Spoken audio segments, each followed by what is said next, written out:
Hey everyone, before we dive in, here's something really cool. You're listening to an episode created almost entirely by AI. From the script to the voice, this is part of the AI Takeover series by Blockchain DXB, where we explore what's possible when humans hand over the mic to machines. There's little to no human involvement, and that's what makes this episode so powerful. Welcome to the future of content creation. Let's get into it.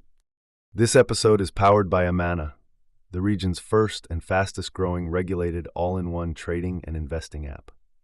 Whether you're looking to invest in U.S. stocks like Apple or Tesla, or MENA giants like Adinoc or Salik, Amana puts the financial market at your fingertips.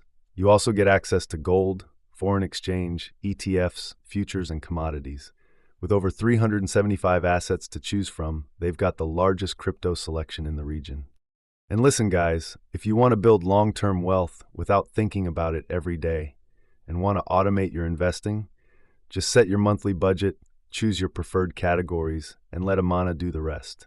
No fees, no lockups, and 100% customizable. Even better, funding your account is frictionless, and funding your account is easier than ever. You can fund your account with Apple Pay, Google Pay, credit cards, instant bank deposits, and even your crypto wallet. No friction, no hassle.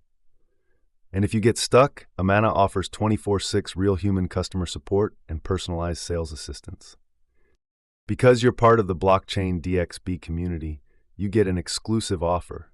Register with the code BlockchainDXB and make at least one trade to receive a $100 trading bonus credited to your account the following month. So what are you waiting for? Download the Amana app now. The link and code are in the show notes. Next up, Blockchain DXB is proud to be the official media partner for one of the biggest blockchain events of the year, the Blockchain Futurist Conference. For the first time ever, North America's leading crypto event is heading to the United States, taking place at the iconic Guitar Hotel at Hard Rock in Hollywood, Florida. Alongside it is ETH Women, happening simultaneously. Expect multi-stage panels, NFT galleries, DeFi showcases, tech demos, metaverse experiences, and more, all under one roof. It's where the smartest minds in blockchain, crypto, and AI will converge. Get 25% off tickets by using the code DXB25. And yes, I'll be there with exclusive live coverage, behind-the-scenes interviews, and spotlight features on groundbreaking projects. Mark your calendars, November 5th and 6th, 2025. Visit futuristconference.com and use code DXB25. Link is in the show notes. Next up, Blockchain DXB has two more interesting partnership news to announce. First up with Future Blockchain Summit and Fintech Surge 2025. Blockchain DXB is an official media partner of Future Blockchain Summit and Fintech Surge 2025.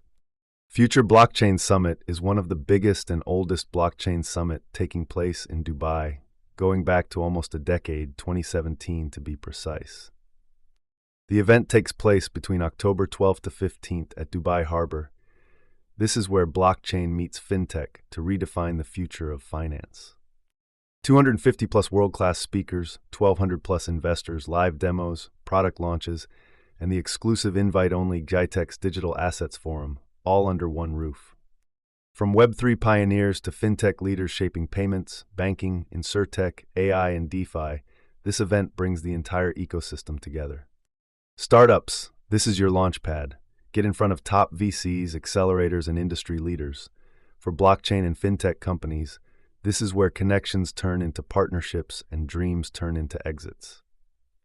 Register today at futureblockchainsummit.com. Don't just watch the future unfold, own your space in it. Remember, Future Blockchain Summit and Fintech Surge 2025. The registration link is in the show notes below, and see you at Dubai Harbour. Second partnership news kicking off from today is with the leading Bitcoin event organizers on this planet. And this year, Bitcoin Asia is taking things to another level. Bitcoin Asia are hosting a massive gathering this August in Hong Kong, and Blockchain DXB is proud to be an official media partner of Bitcoin Asia 2025. Taking place this August in Hong Kong, Bitcoin Asia is the region's premier Bitcoin gathering, where builders, investors, and innovators meet.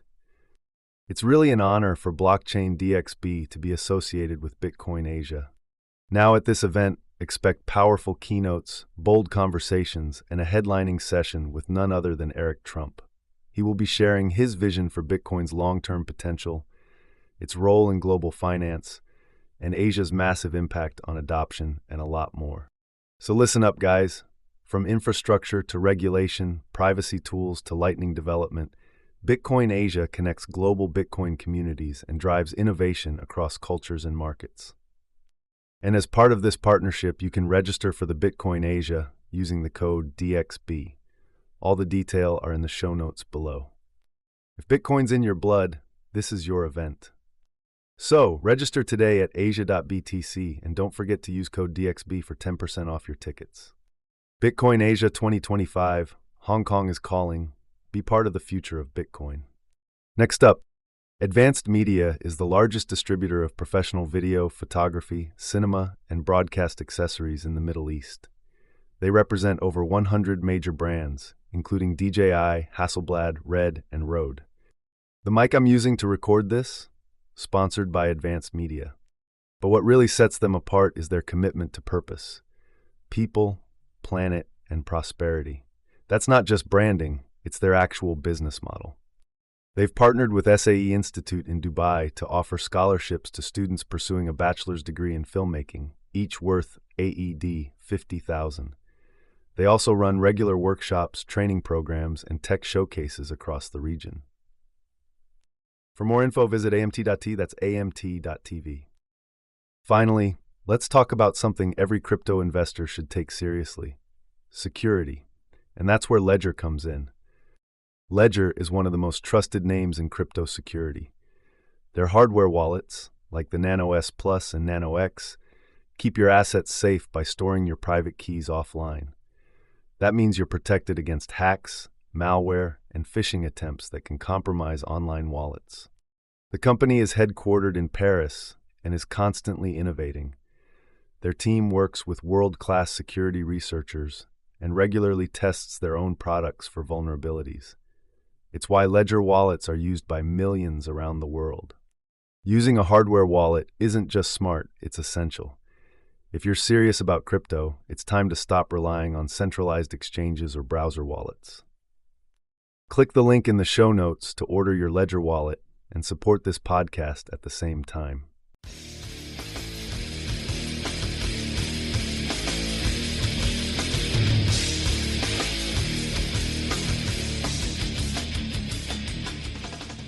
Okay, let's unpack this. Welcome to the Deep Dive. We're taking all that noise from the global financial markets, looking at policy papers, market reports, insider notes, basically everything. And we distill it down. We give you the essential knowledge you really need to navigate this, well, this complex space. Right. And our mission today, it's focused squarely on the crypto market's reaction, which was, frankly, a bit weird to yesterday's big Federal Reserve interest rate decision. Yeah, we've got sources covering, the whole spectrum: institutional trading signals, global tensions. And also these huge, structural moves major banks are making towards digital assets. Exactly. But the core conflict, the paradox we really need to figure out for you is this. The Fed just eased monetary policy. They cut rates. Historically, that's been like jet fuel for risky assets. Bitcoin, Ethereum, they usually love that news. They do. Yet, the market dipped right after. Yep. Prices fell. So why did a move that should be bullish cause this temporary sell-off? Let's dive into that macro puzzle first. Okay, so the anchor point is the FOMC decision. Yesterday, October 30th, Chair Powell announced the cut. The one everyone was expecting. Pretty much, though maybe a bit conservative for some. 25 basis points reduction. Okay. So the new Fed funds target range is 3.75% to 4.00%. And when the Fed cuts rates, that makes borrowing cheaper. Usually pushes money out of safe stuff like bonds and into growth things, tech, crypto. So why the cut now, according to Powell? Well, the official reason is their dual mandate: jobs and stable prices. Powell pointed to a few key things. Like what? First, inflation. It's easing compared to, the crazy highs of 2022. But the really critical one, the one he stressed, the labor market. He described it as cooling off, which suggests maybe wage pressures are settling down enough for them to stimulate things just a little. Okay, so Controlled growth, softening employment, GDP grew 1.6% earlier this year. That sounds like a soft landing, right? It does paint that picture, yeah. Should be green lights for growth assets. But the market went red. Why? Exactly. This is where it gets, less textbook. We saw Bitcoin drop a few percent almost right away. Why? The initial reaction was what? Disappointment for some. Disappointing. A cut's a cut, isn't it? Well, maybe. Sources suggest a couple of deeper things were going on. One, some traders, the high leverage ones, might have bet on a bigger cut, like 50 basis points. Okay, so 25 was an undershoot for them. Right. Triggered liquidations. Two, and this is maybe more concerning longer term, sometimes a rate cut makes people think the Fed sees trouble ahead. Like a recession risk they aren't shouting about? Sort of. It can signal weakness, not just stimulus. But wait, if the economy's solid, Powell mentioned strong consumer spending. Why did risk assets sell off so fast? Yeah. That brings us to that idea of tactical trading, manipulation. That theory, yeah, it's coming straight from our sources. Yeah. It suggests that big institutional players, the ones with lots of money, they kind of knew how the market might react. They dump price temporarily, exploit those known liquidity gaps. Wiping out the high leverage guys. Exactly. Capitalizing on that moment of confusion right after a big announcement. So they cause a bit of chaos, maybe trigger some panic selling from retail, and then they swoop in and buy the assets back cheaper. Precisely. And the data seems to back up that buying spree part. Oh, yeah. What did it show? Well, initial reports showed big outflows from Bitcoin and Ethereum ETPs. Those are the regulated funds tracking crypto prices. Okay, outflows first. But in the 24 hours after the FOMC decision, a massive reversal.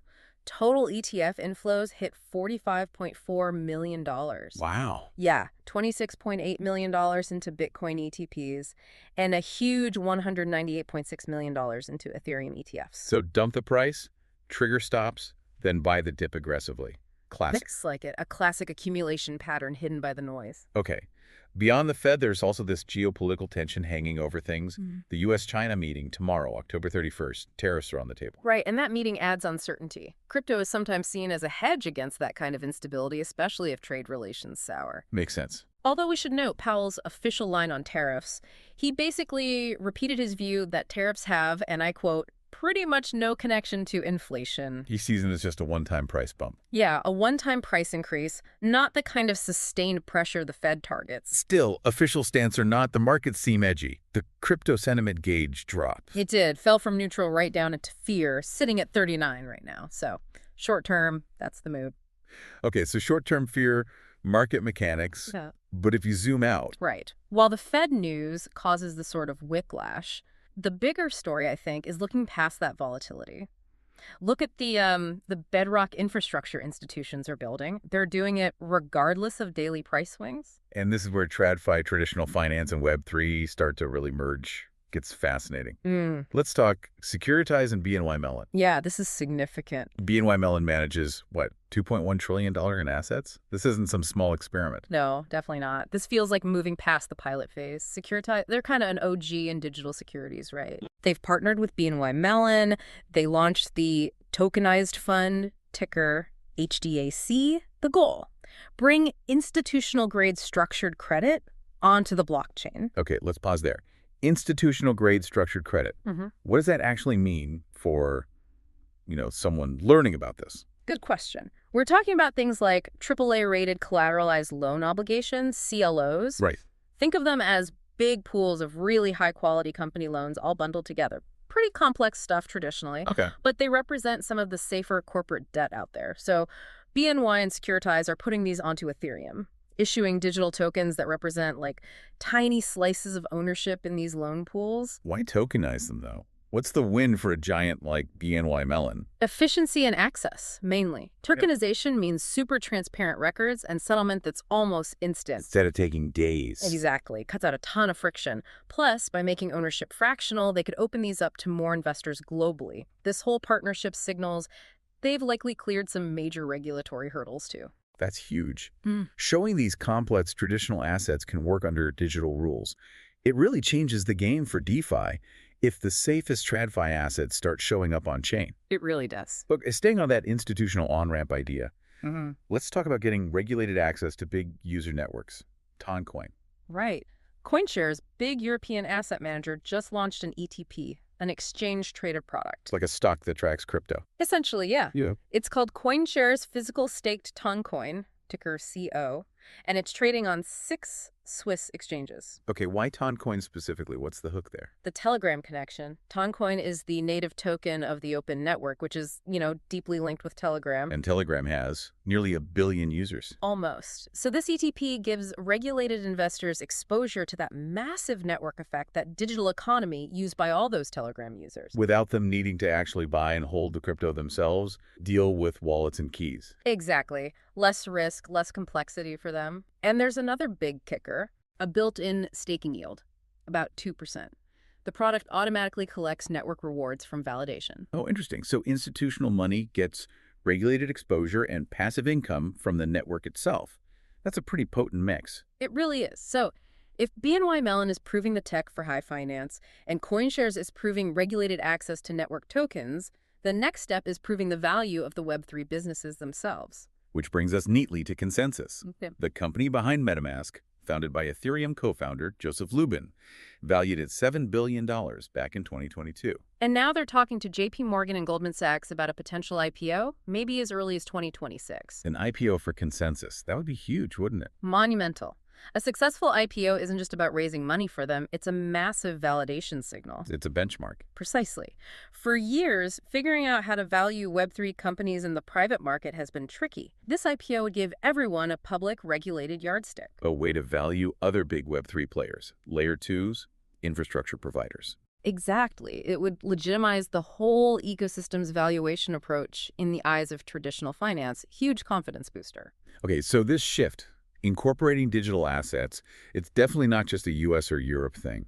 We need to look east too, specifically the Middle East and real-world assets, RWAs. Absolutely. RWA momentum is strong there. RWA is basically taking tangible stuff, real estate, commodities, art, whatever, and putting it on the blockchain via tokens. Fractional ownership of a building, for example. Right. And Dubai is making serious moves. There's Token.vest, a licensed RWA platform there. They just partnered with this UAE-based app called Singularity Super App. It's heavily AI-driven. And the goal is What? making RWA investing easy. Pretty much. Making regulated RWA investing like fractional real estate accessible to basically anyone using the app's financial section. So embedding it right into where people already manage money. Exactly. And the focus isn't just the tech. They're stressing interoperability, making sure different systems work together, strict compliance, and importantly, user education. Making it simple. Yeah. The idea is you could invest in these tokenized assets without needing to be a blockchain expert, hiding the complexity. Which, let's face it, is probably key for getting masses of people involved, making tokenization just another feature of finance, not some niche tech thing. That's the goal. Okay, moving slightly. From the UAE to Saudi Arabia, we're seeing a big push there too, but maybe more on the underlying tech infrastructure, AI specifically. That's right. Tata Consultancy Services, TCS, and Google Cloud just launched something called the Google Cloud Gemini Experience Center, the GCEC, in Riyadh. An experience center, what's it for? It's an operational hub, really. Its stated purpose is to speed up AI adoption across the whole Middle East and Africa region. Targeting specific industries. Yeah. Key ones like retail, finance, logistics, telecom, big sectors. They're using Google Cloud's infrastructure and those advanced Gemini AI models. To let companies experiment. Right. Sandbox environments for rapid prototyping. Now, if you connect this back, think about it. Widespread AI adoption needs really robust, modern financial plumbing. Makes sense. Saudi Arabia seems to be building that computational foundation, the kind you'd need for large-scale automated systems finance, supply chains that could eventually leverage blockchain and RWA for, maximum efficiency. The ambition in the region is definitely there. Okay, let's pull back and just take the market's temperature for a second. After all these institutional and macro shifts, global market cap.